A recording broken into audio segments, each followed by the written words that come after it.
bosh. Done him. And then when he come up, it was a funny dance, and it was Yeah. like, it's all over, mate. Well, the ref done very well to stop that fight, but you need to get rounds under your belt. Yes. But if you get them out of there, it's a bonus. But in long-term thinking, getting rounds in the belt, under the belt, is very, very important. And someone who I'm contracted to fight next, who we've organised with, is Rudenko, and he's proven at the top level to get rounds in. He fought Zili Zhang, couldn't stop him. Hughie Fury couldn't stop him. Povetkin couldn't stop him. So some very, very big names. Are you looking to make a statement? 24th of August.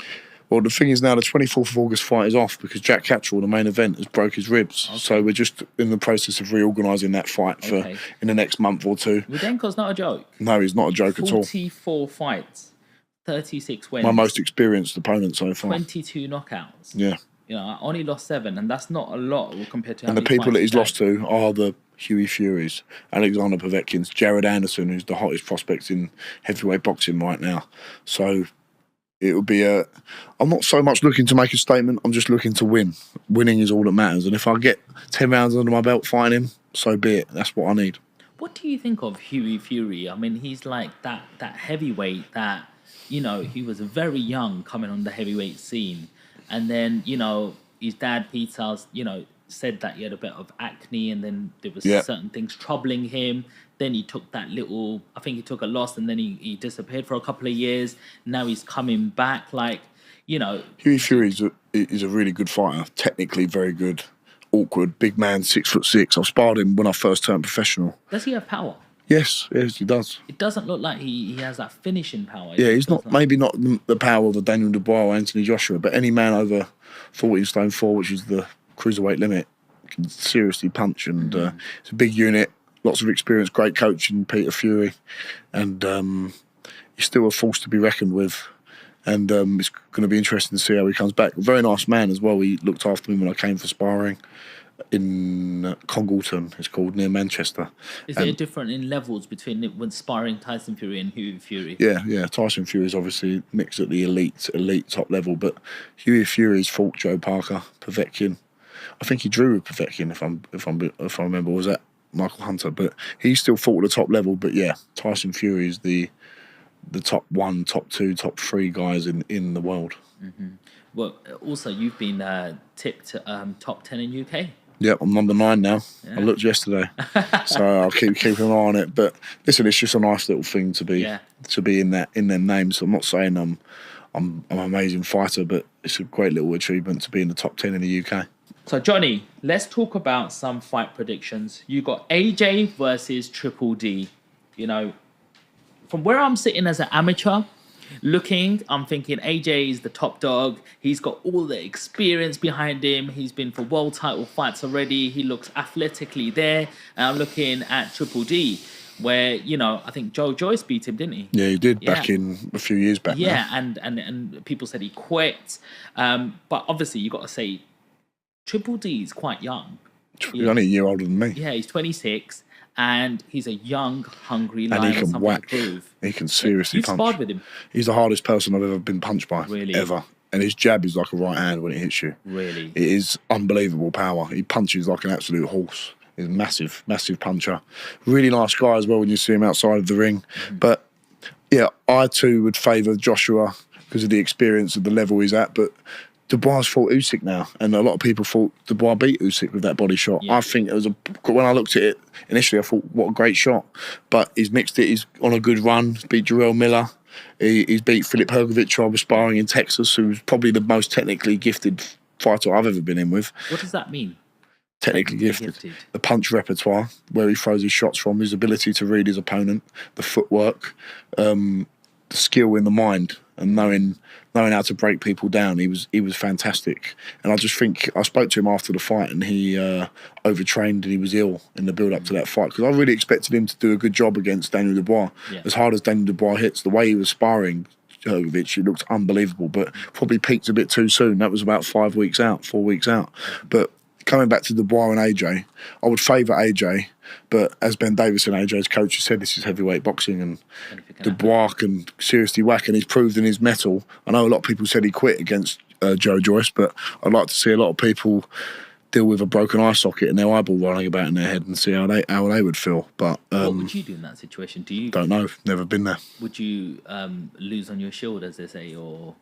You'd like to think you would, but you've got a great corner team. I don't think his corner team are giving him any help. I would communicate to the corner that my eye socket's gone, I've broken it, and they'd ask me. I know what Mark teachers do, say, can you go on? Can you carry on? I'll give you one more round. And I'd like to think in my heart that I could say, yeah, we'll go on one more round. But until I've been in that situation, I don't know.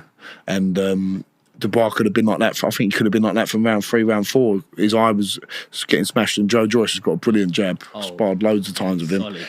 But Dubois proven his mettle, fighting Jarrell Miller, come through a corner there.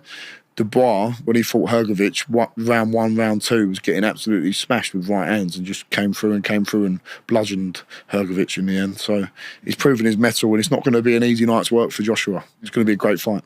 We had Spencer Fear on here a few weeks ago. Good man. And he said to me that I seen Joshua in camp.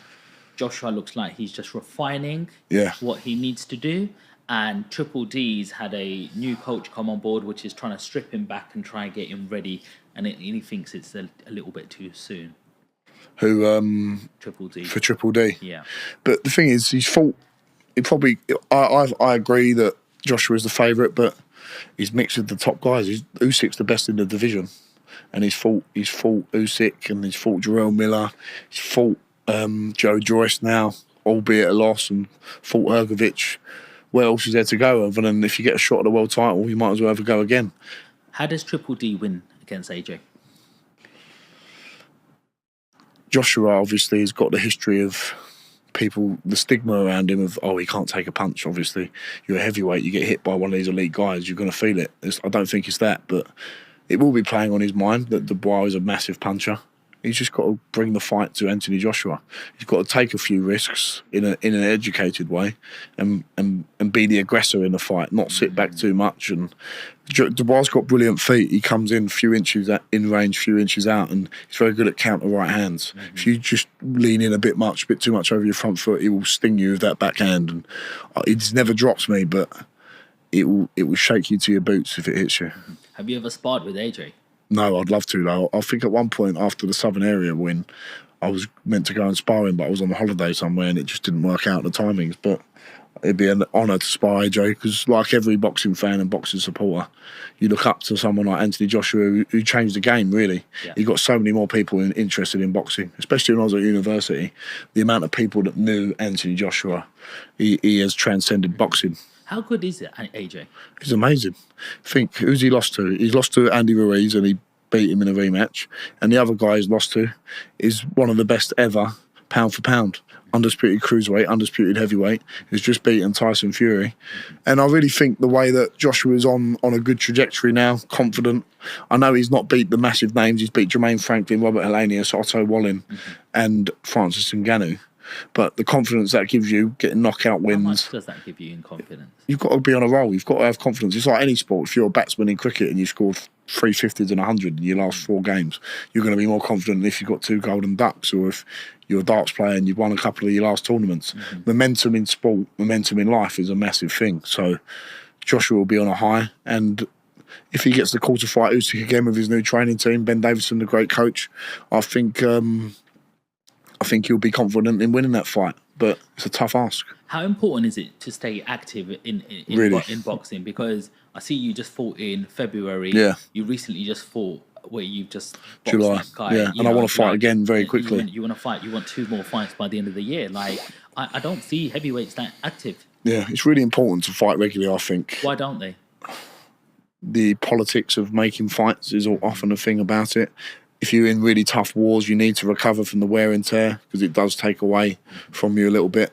Where I've only had 1 in 30 seconds, I'm fresh, I'm ready to go. And I've read a little turning point in my head the last 6 months. You've got to stay active. You don't want to be coming out of camp for 4 or 5 weeks, eating a load of rubbish and then thinking about getting weight off or getting fit again before you go into camp. I'm fit now, I'm ready to fight again. So use it. Use that in a valuable way. Mm-hmm.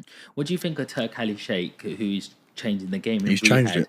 You know, he's changed the game amazingly. Some great fights that have happened in Saudi Arabia. Zhang Wilder, Zhang Parker. Yeah. Fury, Usyk, the undisputed heavyweight championships, and brilliant fights going on. So it's been great for boxing, and it's done something that you never think would happen. Eddie and Frank Warren sitting on